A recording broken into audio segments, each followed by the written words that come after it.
भारत के किसी छोटे से गांव से शांत गांव में हरे भरे खेतों और कच्ची पगडंडियों के बीच रहता था एक साधारण किसान हरिराम। उसकी आंखों में सरलता, चेहरे पर ईमानदारी और दिल में मेहनत बसती थी। उसका जीवन बहुत ही सादा था। न कोई बड़ा घर, न ही बहुत जमीन। जो कुछ था उसी में संतोष कर लेता था।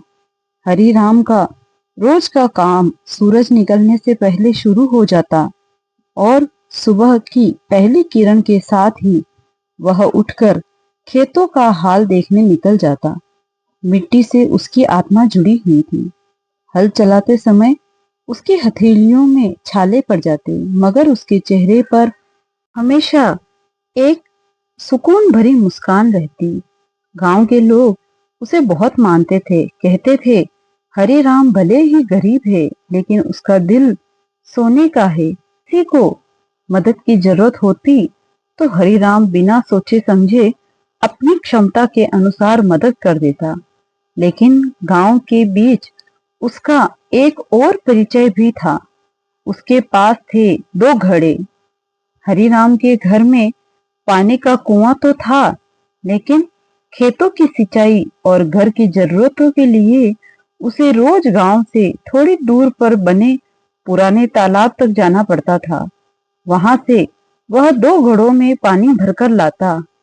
पहला घड़ा बिल्कुल मजबूत, चिकना और संपूर्ण। उसमें पानी का एक भी कतरा बर्बाद न होता। दूसरा घड़ा थोड़ा पुराना, लेकिन उसके किनारे पर एक दरार थी। दरार छोटी थी, लेकिन इतनी गहरी कि उसमें डाला गया पानी चलते चलते रिस जाता। गांव वाले अक्सर कहते, हरिराम, ये फूटा घड़ा बदल क्यों नहीं देता? इसे लेकर पानी लाने में आधा पानी तो रास्ते में ही बह जाता होगा। हरिराम बस मुस्कुरा कर जवाब देता, अभी इसकी भी जरूरत है भाई। लोग समझ नहीं पाते कि आखिर एक गरीब किसान क्यों एक टूटे घड़े को अपने साथ ढोता फिरता है। मगर हरिराम के मन में इसके लिए एक खास सोच थी। हर सुबह का दृश्य बड़ा ही सुंदर होता। सूरज उगता तो उसकी किरणें खेतों पर सुनहरी चमक बिखेर देती। पक्षियों की चहचहाट, बैलों की घंटियां और हल्की हवा का झोंका सब मिलकर एक अद्भुत संगीत पैदा करता। हरिराम अपने दोनों घोड़ों को लकड़ी की बीच मटकी पर संतुलित करके कंधे पर रखता और तालाब की ओर निकल पड़ता। रास्ता कच्चा था, दोनों तरफ झाड़ियां और जंगली फूल खिले रहते। चलते चलते वह अक्सर भजन गुनगुनाता। तालाब पहुंचकर वह दोनों घोड़ों को पानी से भरता और वापस लौटता। लौटते समय हमेशा वही होता। सही घड़ा भरा रहता और फूटे घड़े से पानी धीरे धीरे निकल जाता। फूटे घड़े के नीचे की मिट्टी हमेशा गीली रहती। कभी कभी वहां से छोटी छोटी घास और पौधे उग जाते, लेकिन उस समय किसी ने भी इस पर ध्यान नहीं दिया। हरिराम भले ही उन्हें सिर्फ सामान समझता, लेकिन उसकी आदत थी उनसे बातें करने की। अकेले सफर में वह घड़ों को ऐसे संबोधित करता जैसे वे उसके साथी हो। सही घड़े हमेशा गर्व से भरा रहता। वह सोचता, मैं किसान के काम आता हूँ, मैं पूरा पानी लाकर उसकी मेहनत का फल बढ़ाता हूँ। फूटा घड़ा अपने आप को बेकार समझता। उसका मन अक्सर भारी हो जाता। उसे लगता, मैं किसान की मेहनत पर बोझ हूँ। मेरी वजह से उसे आधा पानी ही घर ले जाना पड़ता है। सही घड़ा कभी कभी ताना भी मार देता, भाई, अगर तू भी मेरी तरह मजबूत होता तो किसान को कितनी मदद मिलती। लेकिन अब देख, आधा रास्ता भी पूरा नहीं कर पाता। फूटा घड़ा चुपचाप सुन लेता। उसके पास कोई जवाब नहीं होता। हरिराम को घड़े की कमी का पता था, लेकिन उसने कभी उसे बदला नहीं। क्यों? क्योंकि हरिराम की नजर केवल पानी तक सीमित नहीं थी। जब उसने पहली बार देखा कि फूटे घड़े से पानी निकल रहा है, तो उसने देखा कि वह रास्ते की मिट्टी को सींच रहा है। कभी उसके मन में एक विचार आया। उसने सोचा, अगर मैं इस रास्ते पर बीज बो दूं तो ये निकलता पानी व्यर्थ नहीं जाएगा। शायद यहाँ फूल खिल उठे। और सचमुच कुछ ही दिनों बाद जब फूटे घड़े से पानी टपकता रहा तो रास्ते के किनारे हरी भरी घास और छोटे पौधे निकलने लगे। हरिराम का मन प्रसन्न हो गया। उसने इस राज को किसी से नहीं कहा, बस चुपचाप अपनी योजना पर काम करता रहा। लेकिन घड़े को यह नहीं पता था, उसे लगता कि वह हर रोज किसान को नुकसान पहुंचा रहा है। रात को जब हरिराम उसे धोकर घर के कोने में रख देता तो घड़ा मन ही मन सोचता, काश मैं भी अपने साथी की तरह मजबूत होता। कितना अच्छा होता अगर मैं किसान का पूरा काम निभा पाता। उसका आत्मविश्वास धीरे धीरे टूट रहा था। वह अपनी दरार को ही अपनी सबसे बड़ी हार मान बैठा। ये कहानी यहाँ से धीरे धीरे नए मोड़ की ओर आगे बढ़ने वाली थी। किसान के दिल में छुपा हुआ राज और फूटे घड़े की आत्मज्ञानी दोनों का मिलन जल्द ही होने वाला था। फूलों की कलियां अब खिल रही थी। राहगीर जब भी उस रास्ते से गुजरते उन फूलों को देखकर ठहर जाते। किसी को उनकी खुशबू भाती तो किसी को उनकी सुंदरता। लेकिन अभी तक किसी को यह नहीं पता था कि उन फूलों के पीछे असली योगदान किसका है। हरिराम के घर के आंगन के कोनों में दोनों घड़े साथ साथ रखे रहते थे। दिन भर किसान उन्हें पानी भरने के लिए ले जाता और शाम को धोकर वापस उसी जगह पर रख देता। रात को जब चारों ओर सन्नाटा छा जाता, तारे आसमान में झिलमिलाते और हवा हल्की हल्की बहती, तब घड़ों की अपनी दुनिया जाग उठती। एक रात सही घड़े ने फूटे घड़े से कहा, देख भाई, आज भी मैं पूरा पानी लेकर आया। किसान मेरे भरोसे ही तो है। मैं हर दिन उसका काम आसान करता हूँ और तू आधा भी पानी नहीं पहुंचा पाता। तुझे देखकर कभी कभी मुझे शर्म आती है। तब फूटा घड़ा धीरे से बोला, भाई, मैं जानता हूँ कि मैं तुम्हारी तरह मजबूत नहीं हूँ। मेरी दरार मुझे अधूरा बना देती है। मैं हर दिन किसान को निराश करता हूँ। काश मैं भी तेरे जैसा होता। सही घड़ा हंस पड़ा। तेरे जैसी हालत में अगर मैं होता तो किसान मुझे कप का तोड़कर फेंक देता। सच कहूं, तू बस बोझ है। फूटे घड़े के लिए यह सुनना आसान नहीं था। वह चुप हो गया, पर उसके भीतर गहरा दर्द उठ रहा था। रात दर रात यही सिलसिला चलता रहा। सही घड़ा हमेशा गर्व से अपनी ताकत गिनाता और फूटा घड़ा अपनी कमजोरी पर पछताता। उसके मन में यही ख्याल घूमता, मैं किसान का सबसे बड़ा बोझ हूँ। वह रोज मुझे ढोता है, पर मैं उसे पूरा पानी नहीं दे पाता। शायद एक दिन वह मुझे फेंक देगा। उसका आत्मविश्वास टूटता जा रहा था।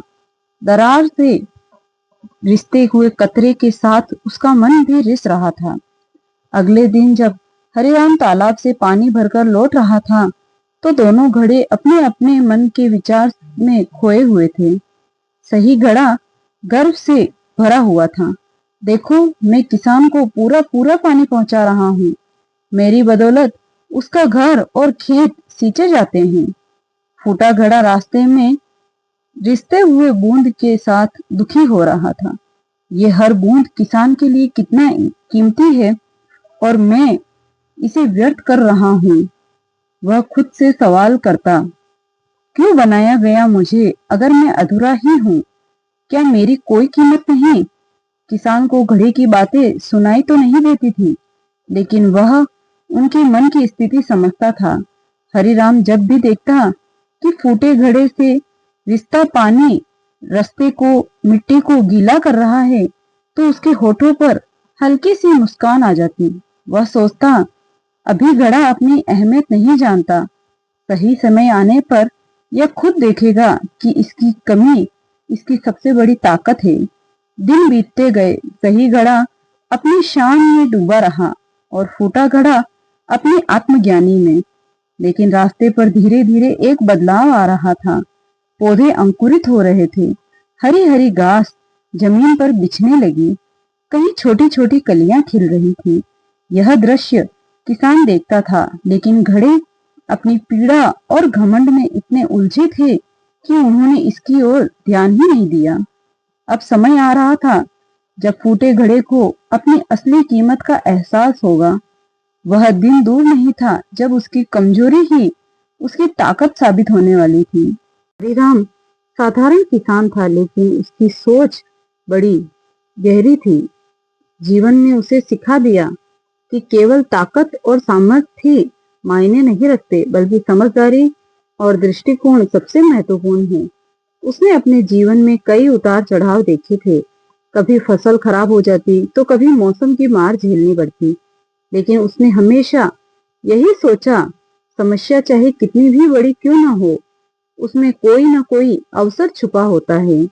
गांव के लोग बार बार हरिराम से कहते, भाई ये टूटा घड़ा फेंक दे, नया घड़ा ले आ, आधा पानी तो रास्ते में ही निकल जाता है।